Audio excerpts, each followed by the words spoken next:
One. That's a lot of lessons more than I thought I would go in this. Number 8, we're still on the divided kingdom. This is part 14. The northern kingdom's gone. We're looking at the last days of the southern kingdom. It'll wind down pretty quick. There may only be about 2 kings that we'll look at. Maybe a third one we'll take a look at. They're spoken of in the New Testament. It's the reason I'm touching on them. At where we are right now, Sennacherib failed in his attempt to take Jerusalem. He lost 185,000 soldiers. He wasn't at Jerusalem.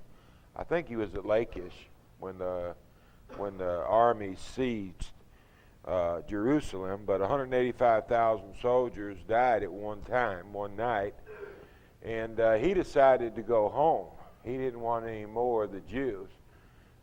So he's gone in our chronological studies as the Bible outlines it.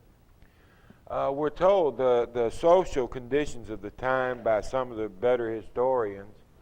Under Hezekiah, despite his attempt to reform the state, he was he's one of the best kings. He's likened unto David, King David, which is one of the best kings Israel ever had. He's likened unto him, but in spite of his efforts, he can't make any progress. Well, the Spirit's pointing out to us, it's the people, the mentality of the people that's bringing about the destruction of Jerusalem, okay? Hezekiah is trying with all his might to reform the people, turn the people back to Jehovah. But in spite of all his efforts, they will not listen.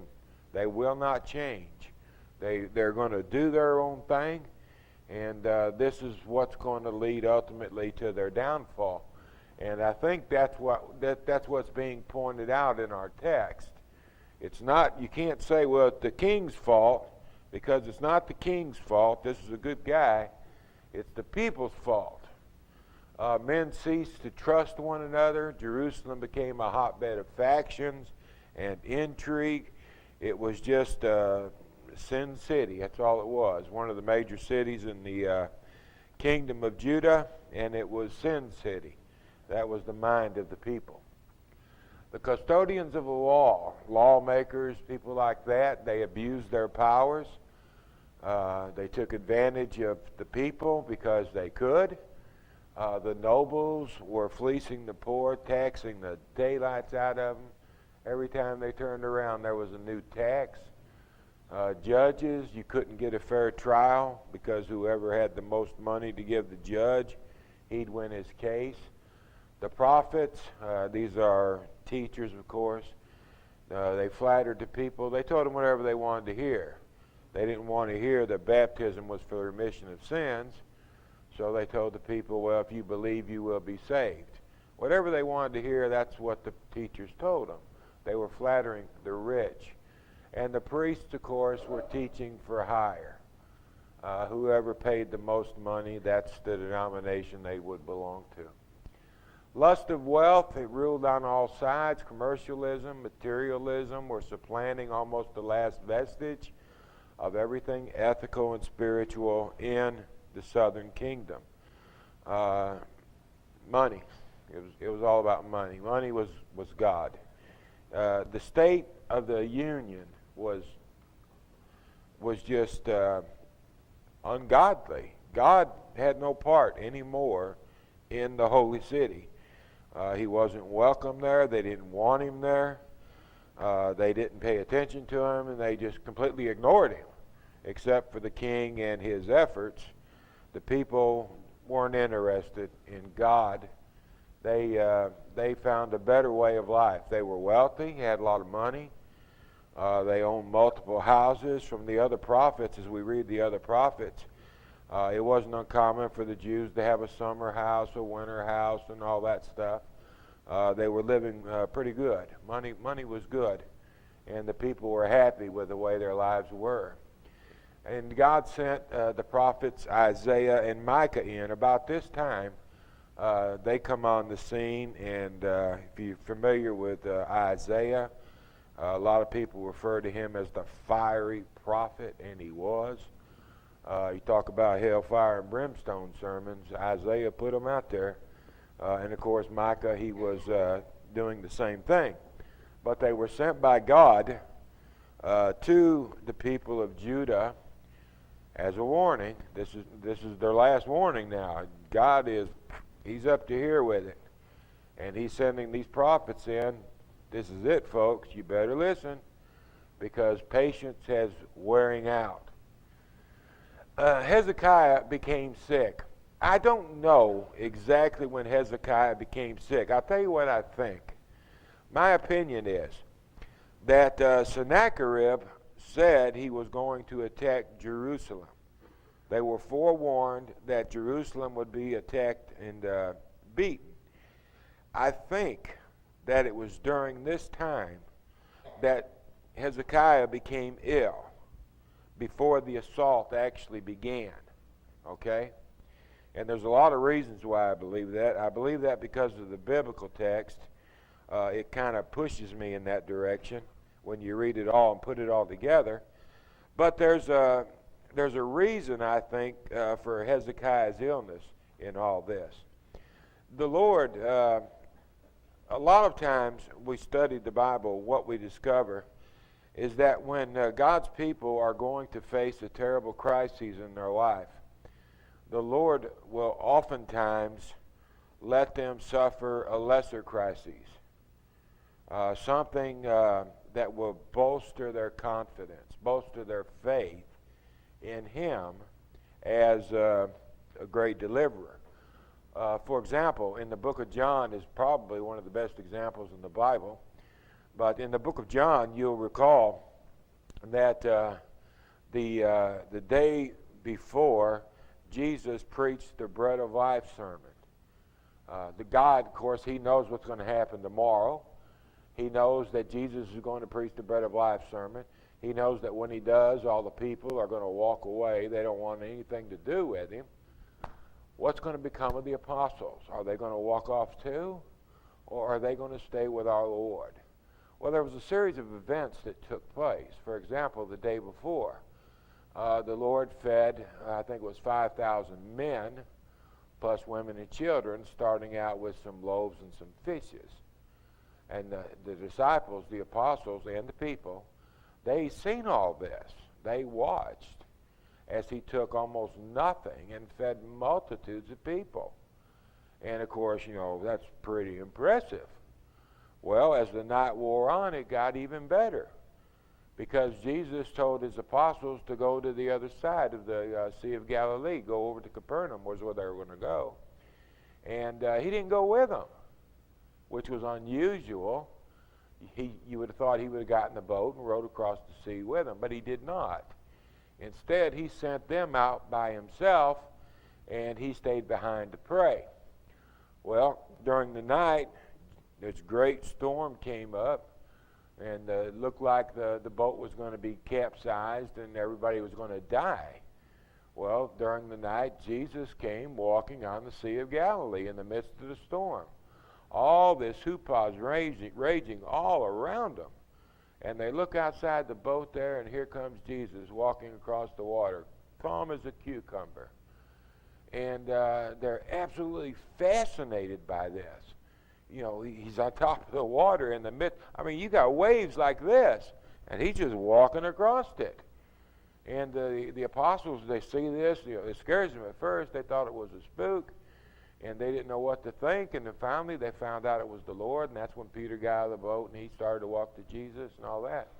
And then Jesus got back into the boat with them, and then He told the sea to be calm, and bang, it just stopped. And the apostles were totally amazed that He could do that. He just spoke, and the storm halted. Okay? Two major events. One, the feeding of the little fishes and loaves. The second one, He walked across the water, got in the boat, and then told the storm to calm. And then on the heels of that, what happened? He preached the Bread of Life sermon. He preached the Bread of Life sermon. When He got finished, the people said, No, thank you. We don't need this. And they turned around and they left Jesus. Thousands of people just turned around and walked off. And he turned to his apostles. He said, aren't you going to go too? And you know what they're thinking? Ain't no way. You know, you have the words of life. They know who he is. They just watched him feed the thousands. They just watched him walk on water in the middle of a storm. And they just watched him speak, and the storm stopped. Where would they go besides him? It didn't, Nowhere. It didn't matter what he said. Those guys weren't going to leave. What happens sometimes is that before a horrific event arises in a person's life, the faithful, we're talking about the faithful now.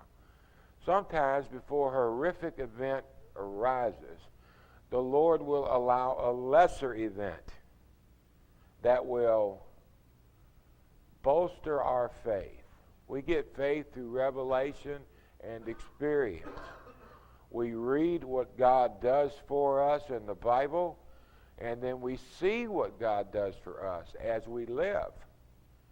And the more we live and the more knowledge of God we have, the greater our faith becomes. So sometimes we experience a lesser event to prepare us for a more severe event. And I think this is what's going on in the life of King Hezekiah. He's being told he's going to die. And he asks God to extend his life. God will. And then after that, the Assyrian forces are ready to take the city of Jerusalem. And that, of course, is going to make Hezekiah more confident to withstand them. If you remember, once before, he had called in the Assyrians himself to help, and on another occasion, he called in the Babylonians to help him. Well, on this occasion, instead of calling in anybody to come and help him, what does he do? He goes into the temple of God and he prays for God's help. Okay? There's a change that's occurred in the life, the mind, the faith of Hezekiah. He's not looking to men anymore. He's only going to look to God for his deliverance. And I think that's one of the reasons why that was the chronological order of these events, was the Lord was prepping him for what was going to come through this illness that he experienced. I can't prove that. I think the scriptures lean that way. I think that's the impression I get, at least. The Bible isn't necessarily written in chronological order. Sometimes it goes through and then backs up and takes off again. And I think that's what happened in this situation. But anyway, that's neither here nor there, other than the fact that we want to keep in mind is that sometimes we may receive a blessing from God. We pray for someone's survival, and they survive, and we know the Lord had a hand in it. And then sometimes something bad will happen to us, and the Lord will get us out of a pickle. And we thank God for God getting us out of the pickle.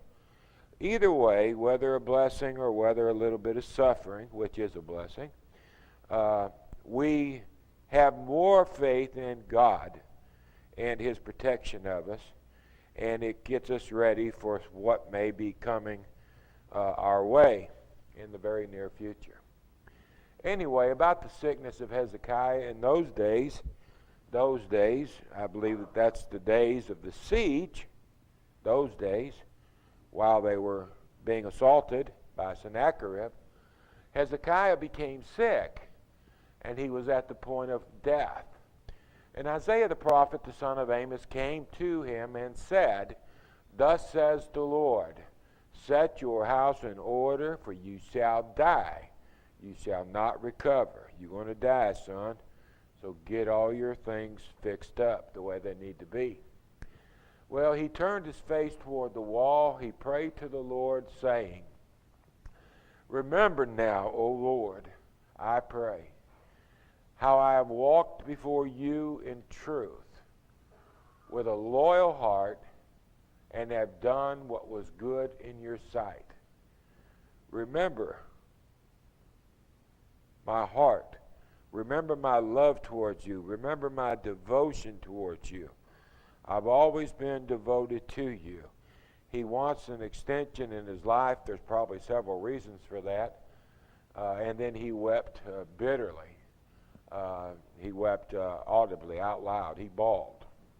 He boo-hooed, or however you want to say it. He cried pretty fervently. Isaiah left his bedroom. He went out to the court, fixing to go home. And about the time he got out in the court of the palace there, he was told by God, return and tell Hezekiah, the leader of my people, thus says the Lord, the God of David, your father, I have heard your prayer. I have seen your tears. Surely I will heal you. On the third day you shall go up to the house of the Lord. Now Hezekiah is getting a really, really good faith lesson here. Isaiah comes back with a message from God. God, the Creator, God is speaking to him.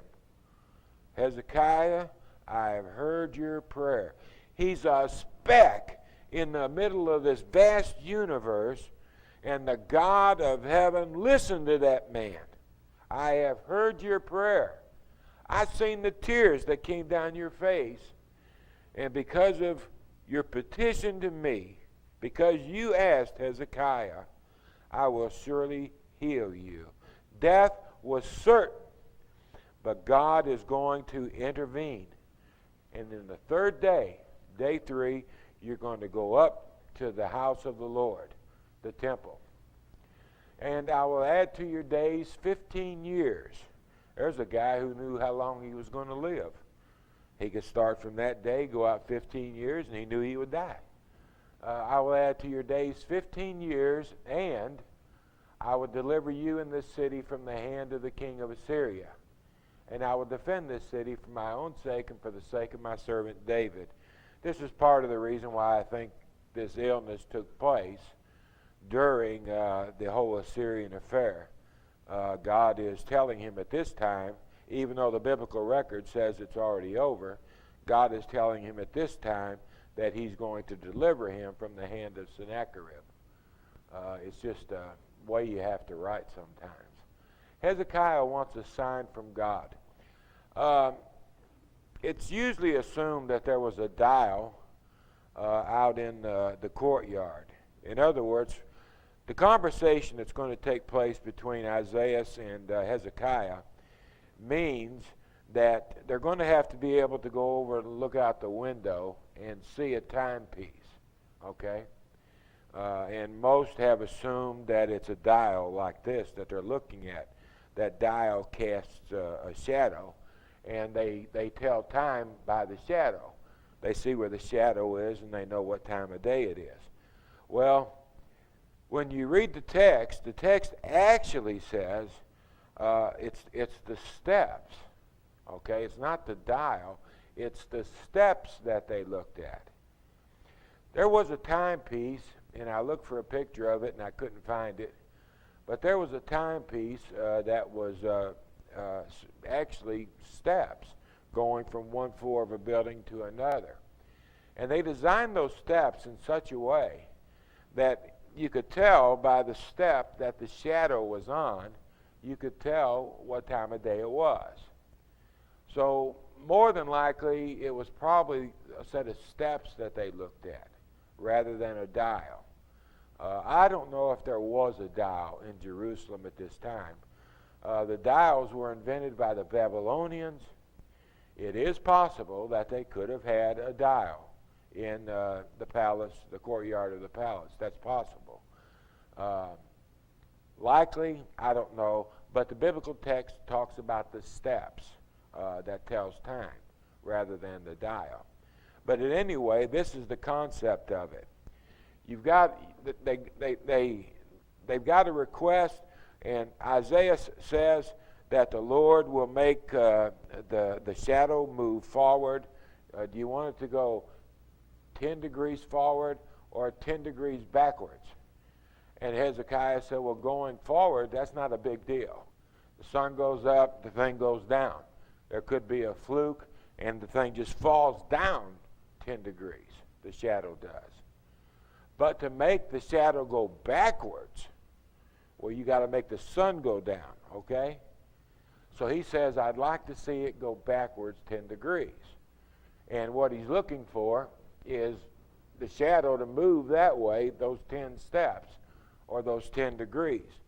And what's happening is, he says, I want to see this happen, because this is proof to me that God has spoken to you. And what you're telling me actually came from God. I need to see this sign. And Isaiah granted it to him, or rather God granted it to him. But what had happened, they had to be able to go to the window, and they had to be able to watch the shadow move. Because if you couldn't see it happen, you wouldn't know it ever happened, right? So apparently Isaiah and Hezekiah went to the window, and they watched the shadow go backwards on the dial, which obviously only God could do. And therefore, he's affirming that this message was in fact from God. Now keep in mind, the only purpose for the miracles was to affirm that the speakers or the people who were saying or doing something came from God. That was the purpose of miracles. Miracles didn't just happen all the time like people think it did. During the Bible, that wasn't the case. Most of the time throughout the Old Testament period, there were no miracles. But sometimes, when things would get bad, God would send prophets to them, like Isaiah and Micah. And these prophets would go and they'd say, God sent me to talk to you. And Hezekiah says, well, okay, now who are you? How do I know God sent you? Let me see the shadow move backwards 10 degrees. Okay? And it does. You got a miracle. It affirms. Isaiah speaks for God. Miracles always confirm revelation. Remember that. Miracles always confirm revelation. God doesn't just do miracles because he doesn't want people sick. There's always a confirmation of revelation when God does a miracle through a person. Always, without exception. And these guys on TV, they're all false. They're lying. They can't do what they say they do. Do they heal psychosomatic illnesses? Probably. Sometimes, people, the mind is such a powerful tool that you can believe you're sick and you will feel all the symptoms of that sickness. And if a person goes to a fake healer and they want to be healed and they really truly believe this guy can heal them, they'll think they've been healed. And in a sense, they have been healed. They've been healed of an illness that they thought they had that never existed in the first place. That's the power of the human mind. It can make us believe what's not even there. And that's what's happening in many cases. But in a situation like this, you go back to the Old Testament, it's the same as it is in the New Testament. These miracles are done to confirm that the messengers of God are in fact sent from God. So, because so many people are taken in by these guys, and it's a shame because they give them money. You got little old ladies who are at home. They're 80 years old. What do they get, $210 a month? And they'll send these crooks 20 of those $210? That's horrible, that people would actually do that. But if people knew that they were fake healers, maybe they'd stop. But everybody wants a sign. But they're only for revelation. Anyway, that always gets on my last nerve with a jackhammer. Hezekiah, after his illness and after Sennacherib has gone back home, he sits down and he writes a letter. And these are some excerpts from his letter. What shall I say?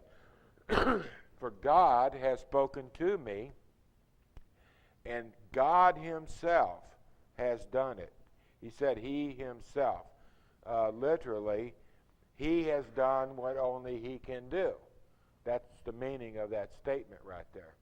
God has done what God alone could do. Well, what did God do? Well, for one thing, he sent Sennacherib back home.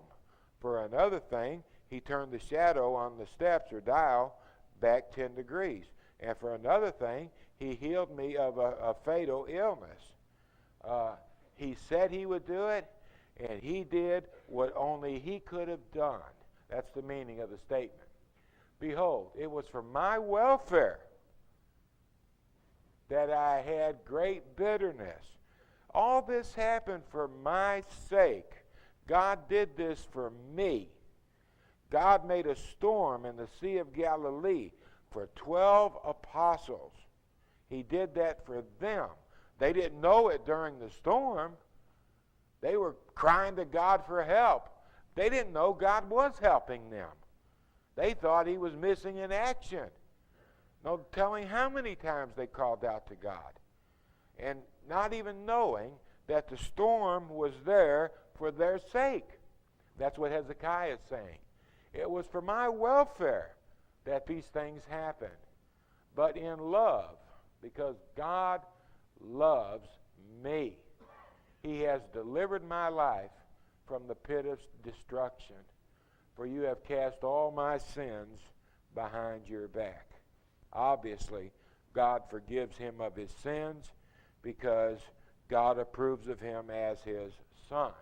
He knows that because the goodness of God has been poured all over him. But Hezekiah, now we're running the clock back about 2,673 years ago. And at that time, Hezekiah understood that that sickness happened to him for his sake, that God was working out his salvation. Okay? What we talk about today, how God works providentially, how God plans our tomorrow and things happen today to make us ready for tomorrow, this isn't something that's just been discovered. These people knew it way back then. It's not new. God's care for his people. Hezekiah understood it. A Psalm of David expresses a similar sentiment. I want to look at a few of them. In the 119th Psalm, probably my favorite psalm of all, in the 67th verse, the king said, "Before I was afflicted, I went astray." Okay? But now I keep your word. Before I was afflicted, I went astray. What's he saying? David's saying, I went astray. I walked away from God. And then I was hit with a great affliction. And what happened? I turned back to God. Before I was afflicted, I went astray. Implying, after I was afflicted, I turned back to God. What was God doing? He took the king to the shed, didn't he? He whooped him. That's what he did. Some way David suffered, and it was the equivalent of a father taking a son to the woodshed. And David said, implies, it worked. Because after I got in the woodshed, I turned back to my father. In Hebrews chapter 12, verses 5 and 6, there's another sentiment akin to that. My son, do not regard lightly the discipline of the Lord, nor be weary when you are reproved by him. When God takes you to the woodshed, don't get weary. Why? For the Lord disciplines the one he loves. If you're experiencing discipline from the hand of God, it's because God loves you. And he chastises, he disciplines every son whom he receives. In Proverbs 13, in verse 24, whoever spares the rod, whoever doesn't discipline their child, they hate him. They hate him. I don't know. I don't think people understand that anymore. I'll be honest with you. I go up to the Walmart store and different places, and I see kids, you would not believe the way they act.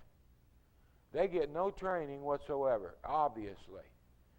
They don't respect their parents, not one iota. Their parents can tell them something, and they'll turn around and tell them to shut up. And they'll shut up. Or they'll bribe them. They'll buy them something to get them to behave. I've never seen so many rotten kids in my whole life. Well, what's the cause of it? Right here. He who spares the rod hates his son. Why? Because you're injuring that child. You're hurting that kid. The best thing you can do for a child is to discipline them, because then they grow up to be somebody worth knowing.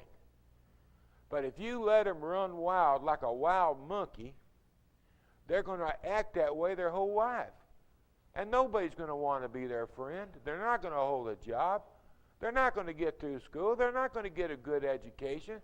They're not going to respect authority. A child learns authority. The first step is from their parents. What do they discover? Hey, I'm not in control. These people are in control. And I've got to submit to them. When they tell me to do something, I've got to do it. And if I don't do it, I'm going to suffer the consequences. They learn to respect someone. They learn to respect authority. Well, if a child learns that at home through ages 1 through 4, they go down to the school, and what do? They respect their teachers. Why? Because they learn to respect their parents, and they know how to respect their teachers. I don't know how some teachers can stand it. Have you ever gone down to that little school? It's like the little monkeys at Walmart are down there at the little school. I don't know how teachers can stand it, but they do. And they spend so much of their time trying to get these kids that will not submit to authority to behave, instead of educating the other children who are there to get an education. And that is a shame. Well, they grow up a little bit longer, and then they start fooling with the police. They don't respect police. Why? They never respected any other authority. Why would they respect the cops? They may wind up in trouble. They may steal. They may get into dope. They may go to jail. And then what about God? They're not going to respect God. They didn't respect their mom and daddy, didn't respect their school teachers, they didn't respect the police, and they're not going to respect God either. Why? They don't know how. Now that's what Solomon's saying. He who spares the rod, he hates his son. Why? Because that's the son's life right there. He's not going to lead a good life. When all things are said and done, he'll lose, and he'll lose his soul. And a parent who would let that happen obviously does not love that child. But what do people say? I can't do that. I love them too much. Just don't disagree with me. You hurt my feelings. I go ahead, I'm the kidding.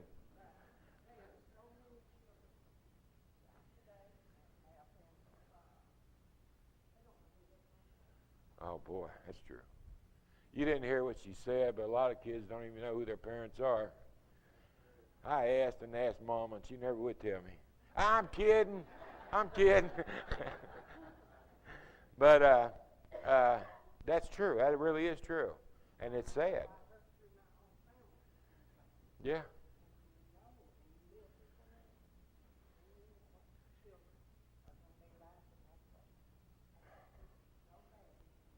That's the hard part. The kid grows up and everybody hates them because they're so mean. And the real problem was they didn't have a chance to begin with. Nobody cared enough to take interest in them. Yeah.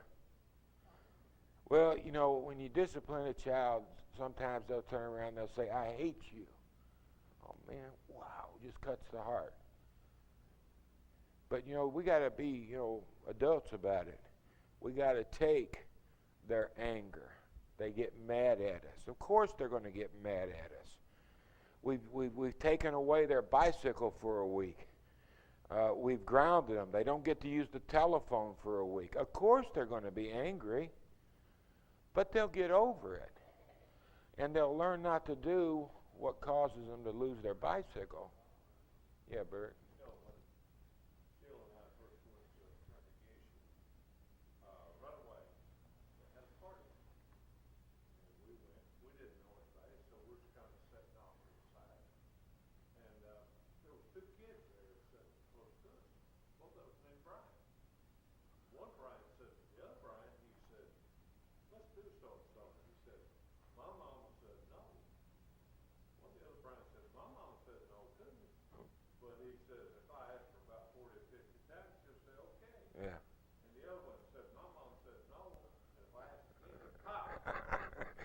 put the hurt on him. See, that one grew up to be a medical field, and the other one never learned anything. Well, you've got to learn to respect authority. You've got to be able to discipline yourself. And these things are learned from mom and daddy. That's why God put mom and daddy in charge of the house and not the child. Yeah. That's what Solomon, that's why he says that. Whoever spares the rod, he hates his son. But he who loves his son, he's diligent. He's on the ball. He'll discipline him. He don't feel like getting up. He's had a hard, long day at work. He's sitting there in his big old lazy boy, and he's watching the TV, and he's just so comfortable, and the kid's doing something they're not supposed to do, and he should be up there doing with the kid, and he just don't feel like getting up and fooling with it. He just acts like it doesn't happen. If you love the child, you're diligent to discipline them. Discipline, to train. The word means train, to correct them when they need correcting. It doesn't always mean, whooping. Training comes in many, many forms. I was at camp one time, Jackson Smith County Youth Camp, me and BR. She was sitting there with me, so I got a witness because this is unbelievable. But the wife of an elder disagreed with Solomon.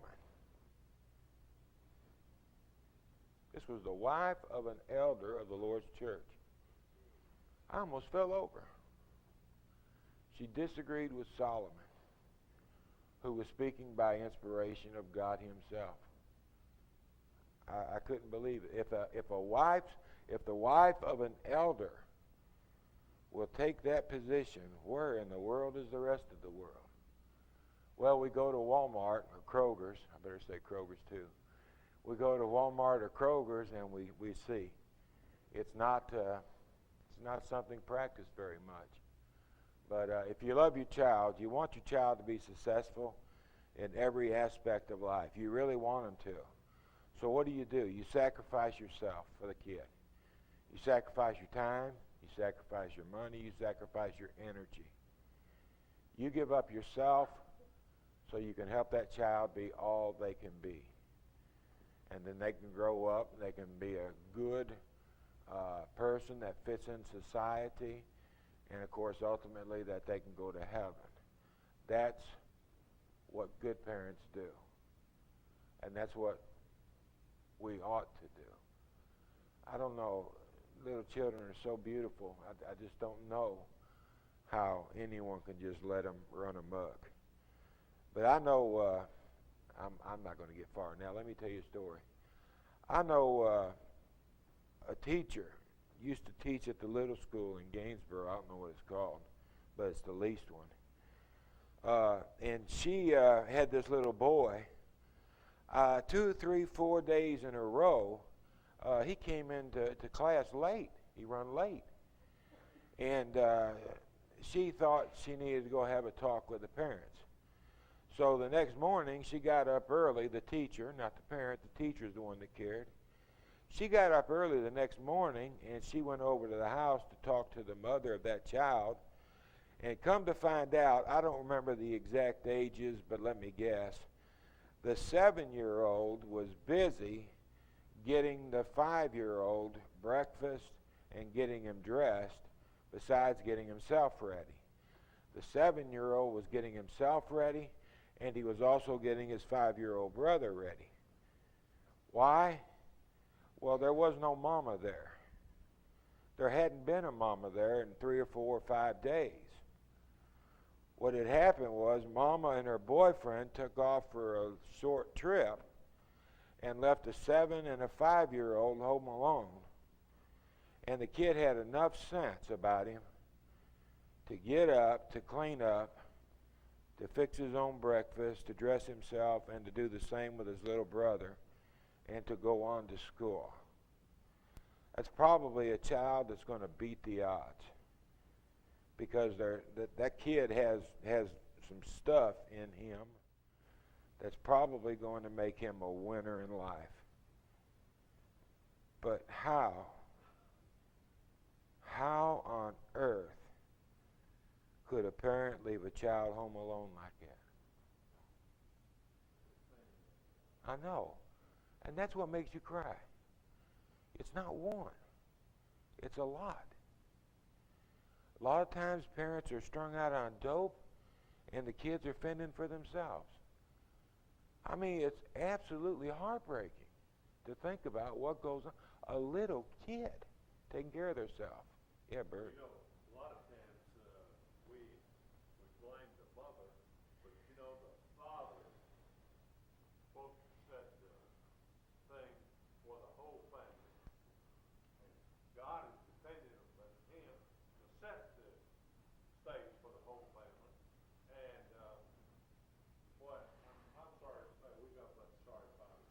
Well, like Marie said, a lot of times nobody knows who the father is. You go through Atlantic, Georgia, on Interstate 75, and there's this giant billboard, and it says, "Want to know who the father is?" And then you come to this place to get a DNA check. Do you want to know who the father of that baby you're carrying is? You come here, we'll give you a test, and we'll tell you which one of those men is the daddy. He was on a giant billboard. I couldn't believe my eyes. That's awful, though. That's terrible that things have gotten to that point.